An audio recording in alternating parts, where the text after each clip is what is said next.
Bonjour à tous, dans cette vidéo nous allons voir les nouveautés dans Flutterflow pour la semaine du 20 mars 2023. Donc tout d'abord nous allons voir le mécanisme de cache qui a été rajouté dans Flutterflow, à quoi ça sert, quel est son intérêt. Ensuite la réinitialisation de state d'un widget, nous allons voir un exemple d'utilisation de ce mécanisme là aussi. Et enfin je vais faire la démonstration de la création d'un thème à partir d'une image. Allez, c'est parti.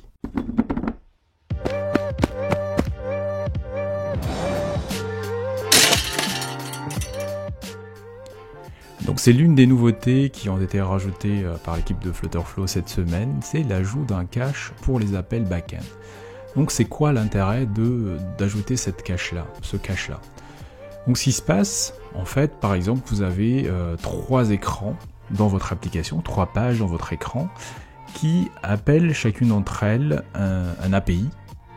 Là j'ai pris l'exemple d'un de l'API météo, mais ça peut être n'importe quelle API, qui retourne en fait des données qui sont statiques, c'est-à-dire qui évoluent pas beaucoup en termes de temps. Généralement, les API, en fait, ils sont payantes. Il y en a qui sont gratuites, mais à partir d'un nombre d'appels mensuels ou hebdomadaires, vous devez payer. Donc plus vous avez des appels sur cette API-là, plus vous avez des chances de payer en fait. Donc sur chacune de vos pages, vous allez faire un appel, et l'intérêt de l'existence d'une cache, en fait, c'est que vous n'avez besoin que d'un seul appel, en fait, pour que derrière, la donnée, elle va exister dans votre application, qui fait que, en fait, tous les autres pages, en fait, vont se baser sur ce premier appel-là. Donc on va voir maintenant comment concrètement on va activer ce cache-là au niveau de nos appels API. Donc là je vais prendre comme exemple un appel à l'API d'OpenWeatherMap qui permet de récupérer le météo par rapport à la longitude et la latitude.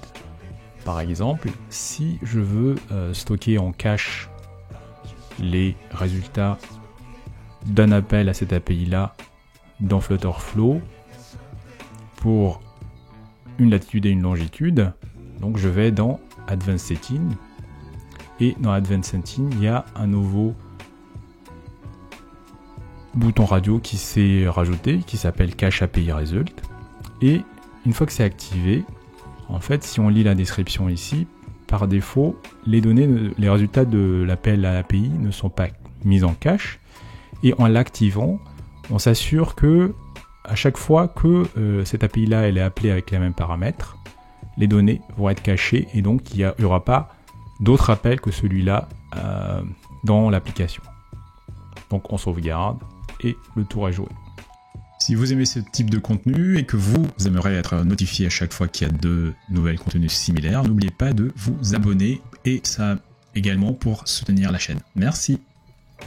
Donc maintenant nous allons parler de la nouvelle action qui a été rajouté dans Flutterflow et qui permet maintenant de réinitialiser l'état d'un widget.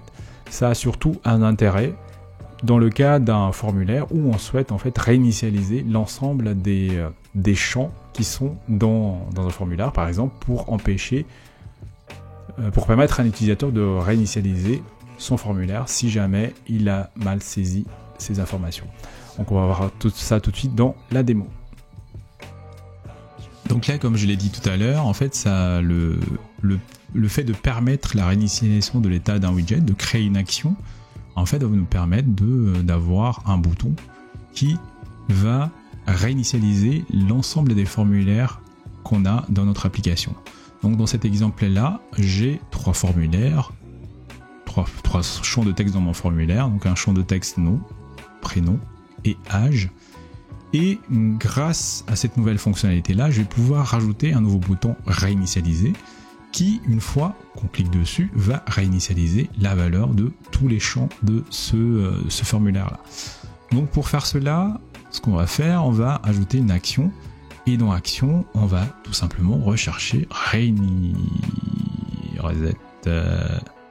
reset form fields, et dans reset form fields, il y a reset text fields. Et là, on va pouvoir sélectionner justement les champs de texte qu'on veut réinitialiser. Donc il nous suffit de cocher les champs de texte qu'on veut réinitialiser, et le tour est joué.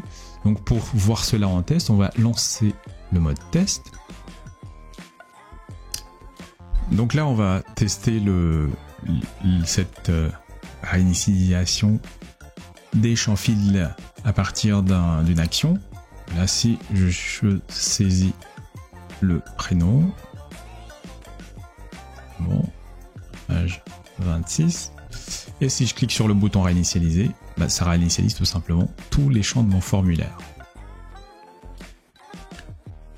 La dernière nouveauté que j'ai envie de vous parler aujourd'hui par rapport à Flutterflow, c'est la génération d'un thème à partir d'une image. Comment en fait on peut générer un thème à partir d'une image, comment on peut récupérer les couleurs d'une image pour constituer un thème. On va tout de suite passer à la démo pour être plus dans le concret. Donc pour générer un thème à partir d'une image, il faut aller dans le menu, c'est Add Settings et Intégration, et puis aller dans Thème, et dans Thème, il y a un nouveau menu qui s'est rajouté au niveau de la partie Colors, qui est Extract from Image. Donc en cliquant sur Extract from Image, en fait vous avez la possibilité de sélectionner une image que vous avez en local. En l'occurrence, nous on va prendre cette image là, et en sélectionnant ça, hop, Flutterflow va vous demander en fait, vous proposer justement les couleurs qui sont dominantes dans cette image là, et vous faites extracter continu, vous faites done, et les couleurs ils vont se rajouter de manière automatique au niveau de votre écran.